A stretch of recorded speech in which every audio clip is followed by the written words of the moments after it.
काम हुआ थोड़ा विलम्ब हुआ, ये बन जाता पहले, इसमें कोई शक नहीं।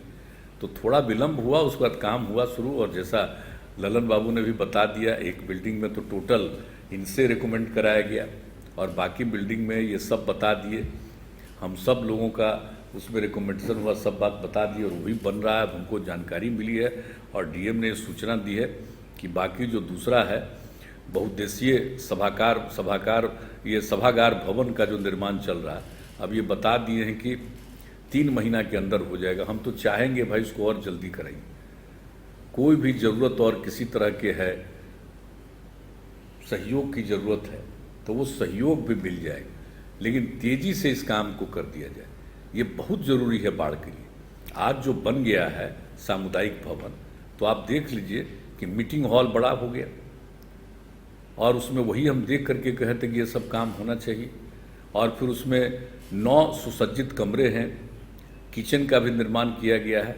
तो हर तरह से यहाँ पर काम हो सकता है। लोग सांस्कृतिक कार्यक्रम कर सकते हैं, वैवाहिक कार्यक्रम हो सकता है, जो वहाँ पर आएंगे रात्रि विश्राम कर सकते हैं। मतलब सब तरह का सुविधा होगा और कितनी सहूलियत हो जाएगी। और ये सभागार भवन बन जाएगा तो और कितनी सुविधा होगी वहाँ पर कि लोगों को, बाढ़ के लोगों को सहूलियत होगी। और अभी आप ठीक बोले, जो हॉस्पिटल का था, पहले तो हम लोग हॉस्पिटल जाया ही करते थे, और बाढ़ का तो हॉस्पिटल और उसमें इलाज कराने के लिए तो बहुत लोग शुरू से आते हैं। तो वहाँ के डॉक्टर लोग तो बड़ा अच्छा काम करते रहे शुरू से हम देखें, लेकिन जो हॉस्पिटल का पुनर्निर्माण और बढ़िया ढंग से होना चाहिए, ये बात तो सही है। इसके लिए भी हम उस विभाग को कहेंगे ताकि इसमें भी काम तेज़ी से किया जाए।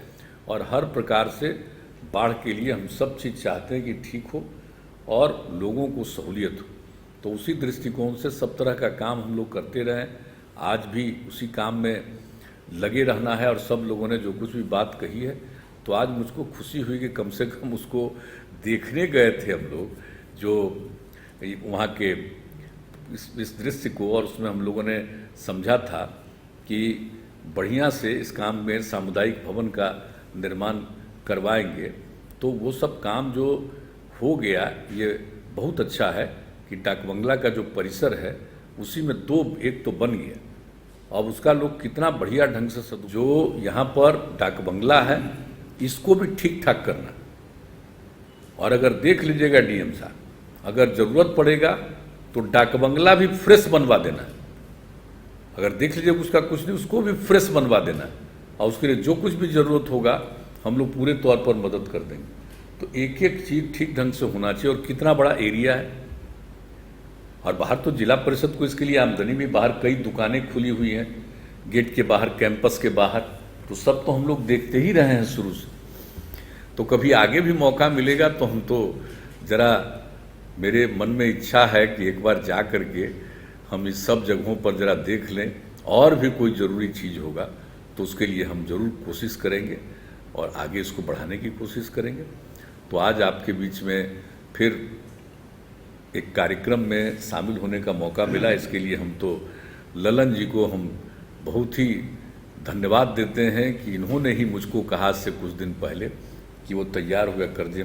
हमको अच्छा लगा, तो हम कहा जरूर हो जाएगा। और सब लोग, आप लोग शामिल हो गए, और सबसे तो इतना पुराना संबंध है। और जो कुछ भी नई पीढ़ी के लोग हैं उन लोगों तक भी सब बात बताया करिए कि कितना हाल क्या था पहले और इसके लिए क्या क्या हम लोगों ने किया है, और आज भी एक एक चीज़ के लिए जो कर रहे हैं। तो इस सब को ये मालूम होना चाहिए और प्रेम और भाईचारे का भाव रखना चाहिए आपस में। और आप जानते ही हैं मेरा क्या है, जो लोगों ने काम करने का मौका दिया है, तो हम तो यही ना कहते हैं कि लोगों की सेवा करना ही हमारा धर्म है। तो हम तो लगे हुए हैं, जो भी काम करने का है करते रहते हैं, लेकिन कुछ तो विशेष लगाव है ना भाई। तो अब यहाँ पर आने के बाद जो एक मन में जो फीलिंग होती है, दूसरे तरह की फीलिंग होती है, हम ये भूल सकते हैं भाई। बाढ़ लोकसभा क्षेत्र से 5 बार हम एमपी रहे, और उसी बीच में केंद्र में हमको मंत्री के रूप में काम करने का मौका मिला। पहली बार जब गए तभी राज्य मंत्री के रूप में काम करने का मौका मिला, बाद में मंत्री के रूप में काम करने का मौका मिला। तो ये सब तो मौका मिला है, और ये तो यहाँ के लोगों की कृपा है। तो हम तो जीवन भर नहीं भूलेंगे भाई। एक बात अच्छी तरह जान लीजिए, लोगों ने जो मेरे लिए किया है, मुझको जो प्रेम के साथ मेरे साथ व्यवहार किया है, हम इसको कभी नहीं भूलेंगे। इसलिए मेरी प्रतिबद्धता हमेशा आप सब लोगों के प्रति रहेगी।